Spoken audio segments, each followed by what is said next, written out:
Hi everyone, welcome back to Freddo at Night, a segment of Daily Freddo where I bring up a bit of heavier topics. And in this episode, I want to talk about people around the world not being able to afford life. You can call it a housing crisis, but it literally is a general insanity of high prices. Groceries, houses, utilities. For a lot of people, it has become impossible to be able to afford the basics, despite having multiple incomes. My social media is flooded with videos and posts from people everywhere speaking about how hard it has become to afford a place to live, whether you want to rent or buy. Hard is mildly put, actually. It is nearly impossible for most of people. Landlords are taking advantage of the market movement, constantly raising rent prices, but without updating the properties and sometimes not even bothering making sure the houses are equipped with the basics, like dry, mold-free walls. There is a lot to talk about here, so let's dive in.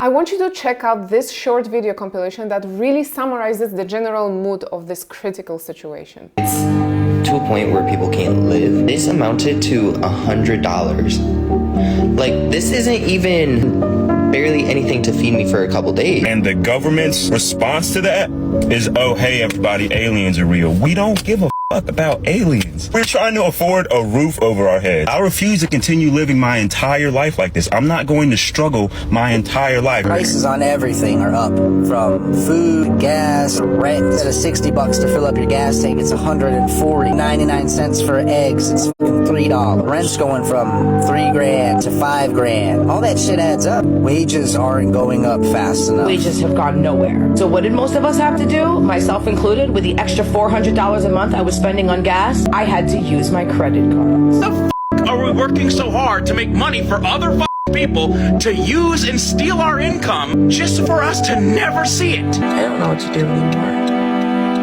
I don't. I just don't understand.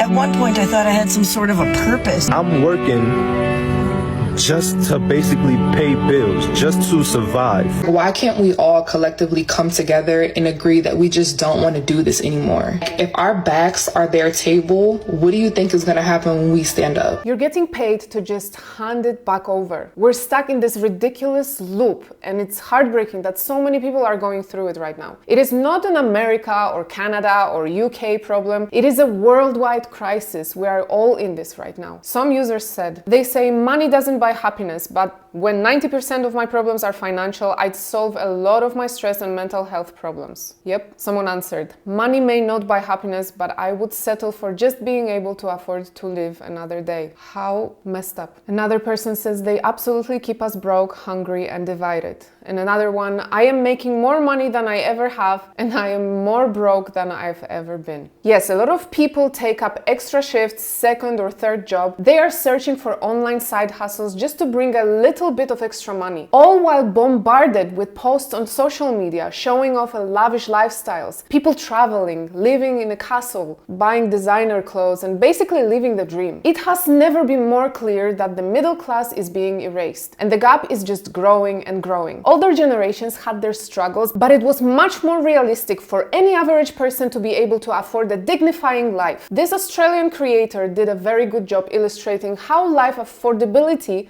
changed since the 80s. Have a look. Let's go back in time to buy a house. In 1983, I'm an average person looking to buy an average house. I got this average degree, which I got for free, and work an average job. After paying tax and rent, I have, if I save 50% of the remainder, it'll take me 2 years to save up for the 20% deposit. Remember that as we head back to 2023, and I'm still an average person looking to buy an average house, got this average degree, and I have an average job. After paying tax, rent, and HEX, I have, if I save 50% of the remainder, it'll take me 10.5 years to save up for the 20% deposit.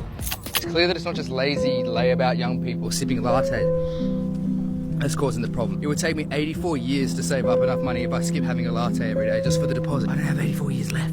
In 40 years, the average house price has increased by 14 times, whereas full-time salaries have only increased by 4.7 times. Another way of looking at it is, houses used to cost 3 times your salary, and now they cost 10 times.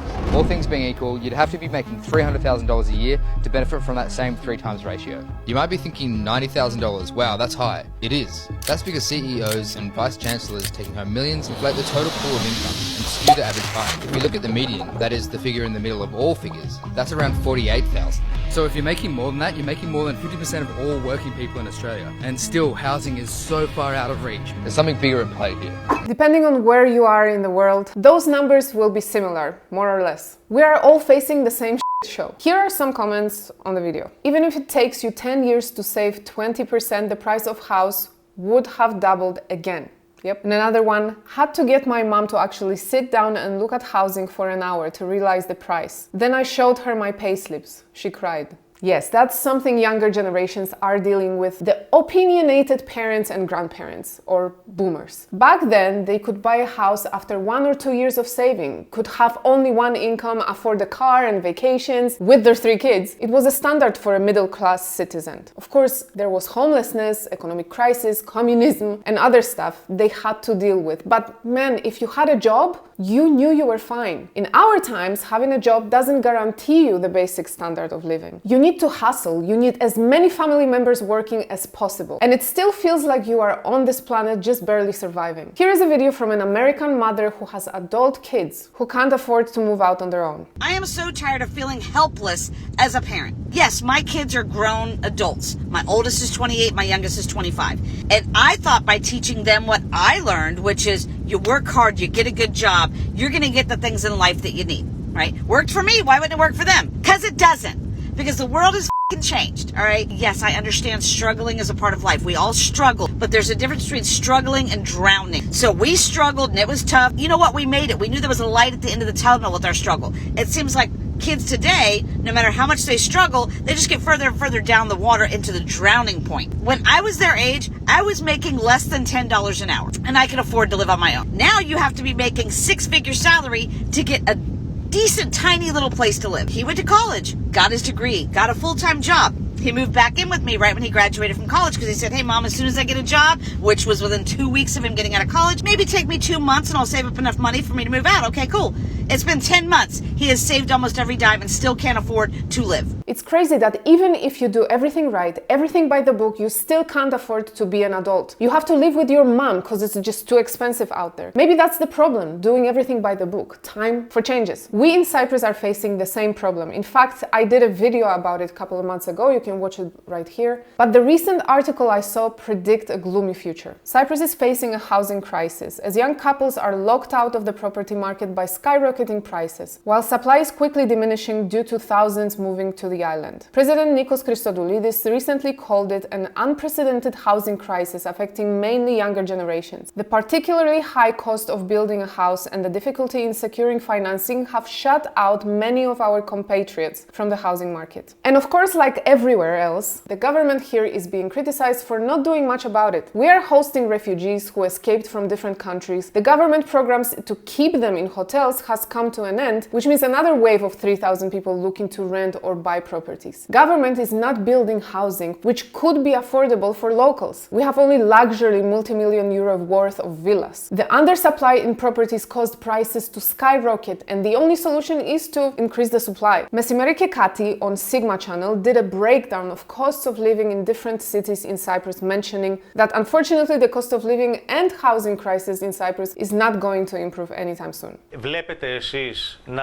πέφτουν οι τιμές στα ακίνητα και στο ενοίκιο και στην αγορά το επόμενο έτος, τα επόμενα 2 χρόνια? Δυστυχώς, οι προοπτικές δεν δείχνουν ότι θα υπάρχει μείωση ούτε στις αγορές αξίες του ακίνητου, ούτε στα ενοίκια. Αν δεν πάρθουν μέτρα... Have a look at this breakdown. The first number is the cost of living per person, per month. The second number is per family. Mind you, the basic salary in Cyprus was raised to 940 euros. Raised to 940 euros. So even if you are making that basic salary, you are immediately 300, 400 euros in the hole at best. And because our priorities are straight, they are showing us not how food, schools, or petrol prices went up, we find out how much more expensive are beers and cocktails in Cyprus. I don't know how much those cost in different countries, but these prices here might actually cause an uprising. And if you really want to get pissed off, listen to a landlord's opinion on how to solve your problem of not being able to afford rent in 2023. This one is from UK. People should buy less Costa coffees and go on less holidays and not go out for dinner so often, and then they'll be able to pay their electricity bill, which, you know, I said it tongue-in-cheek a little bit, but to be fair, that is probably partly true. I mean, the ones who are really struggling aren't doing any of those things, and I do accept that. I mean, there's a lot of people out there who, in the old days, people would save money. Now it's very hard to save money. It's not fashionable to save money. I mean, you hear like this and your blood boils. Here are some comments. He's right. I didn't have Costa coffee last week and now I can afford to heat my house for 12 seconds. And another one, I didn't buy Costa coffee last week and now I own Buckingham Palace. Amazing. One more user. How dare people want to live rather than exist? Man, I've seen hundreds of videos of landlords speaking about the living cost crisis or housing crisis. The answer is always similar. It's us, the buyers or the renters, that need to cut on quality of life to fill up their pockets. And I know I'm generalizing here, it's not all landlords, but given what's currently happening in the world, yeah, it's almost all landlords. Have a look. You consider yourself a successful landlord? I've got 5 or 6 mixed properties, commercial, residential. So yeah, success. I'm making a bit of money. Have you had to increase your rents at the moment? I know rates are going up, etc. I've not had to, but the management agent I use are basically coming to me and saying, oh, we can get X amount more this year. You didn't personally feel like you needed to, but there was an opportunity to, so you sort of took it. Absolutely, yeah. I'm quite fortunate. I sold my business 6 years ago, so I've got very little in the way of finance loaned. It's all personal money, so I'm quite fortunate in that I haven't got mortgages on the property, so didn't have to increase the rent, but just following the market trends, really. I mean, you know, it's a cost of living crisis at the moment, rates are spiralling. Do you think that renters or landlords have a tougher time of it at the moment? Again, I'm quite fortunate in that I don't have any real lending or mortgages, so I'm not affected by the increased interest rates. I think renters, certainly, yeah. Have you ever considered giving your renters a reduction because of the kind of cost of living crisis? I should say yes. No. Ultimately, this is an income stream for me. I've worked hard to get that income in the first place, so no, I need the income now. I've stopped working, I've effectively semi-retired from my main job, so I do need that income. So short answer is no. He just likes his money too much to worry about anything else. There are only 2 types of people in this crisis, those that lose and those that win. And those who win aren't willing to help. And the frustrations keep growing. People share their stories online hoping someone will finally give some answers. Have a look. I will never be able to afford a house. My parents' house that is $195,000 back in '96 is now worth like $500,000 to $700,000. My children will never be able to have the life I live because I can't afford to do it. I don't think any of us thought when we were growing up that owning a home would be a luxury. Maybe we thought it would be a bit difficult, but not like a luxury that basically only the rich will be able to afford. I cannot believe that you can pay over $300 in non-refundable fees just to apply for an apartment. A big part of the reason why social life here in America is getting more and more difficult has to do with the fact that nobody can afford decent housing. Everybody in America kind of knows, like, it's over. If I can get my hands on a nice lump sum of money, baby, I'm buying land in another country and I'm out of here because there's nothing left here but struggle. And I'm appalled that our particular kind of capitalism not only fails to deal with the housing problem, but somehow routinizes it so that the homelessness, because I can see why a society does it, because if you're such a failure at providing this basic human need, you better blame somebody, because otherwise you risk blaming yourself. Someone said, I always wanted to be a mom, but now I feel like it would be selfish for me to have kids in this world. I don't want my kids to struggle. This one broke my heart. Anyway, I was crying my eyes out last night about this. We're 20 plus or even younger, stressing about life. None of us can afford this. But you could say the fact that you are not able to afford a house doesn't mean there is a housing crisis. Well, yes, but apparently in many countries, even if you are able to afford a house, you are not able to buy one, because the demand is so high and supply so low, and there is a bunch of hoops to jump through. Check this out. Here's a fun fact about how broken our system is.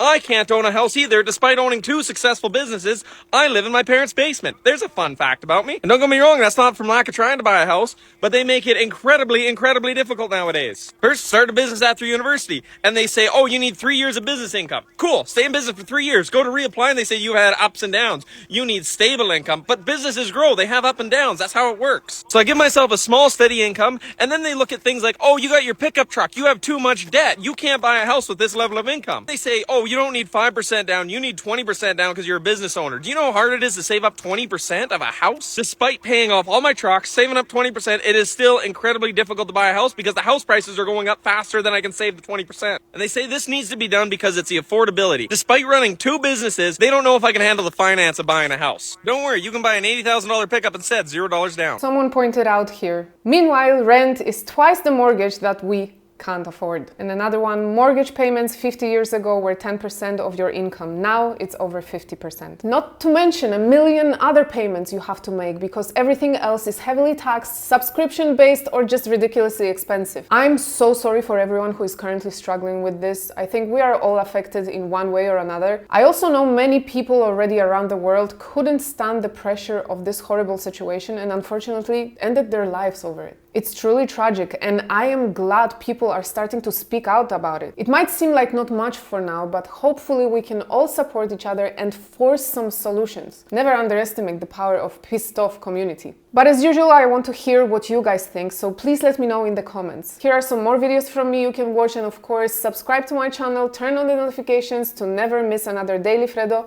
or Freddo at Night episode. And for even more content and daily updates, follow me on Instagram at Daily Freddo. That's all for today. Have a good one. Didn't have to increase the rent, but just following the market trends really.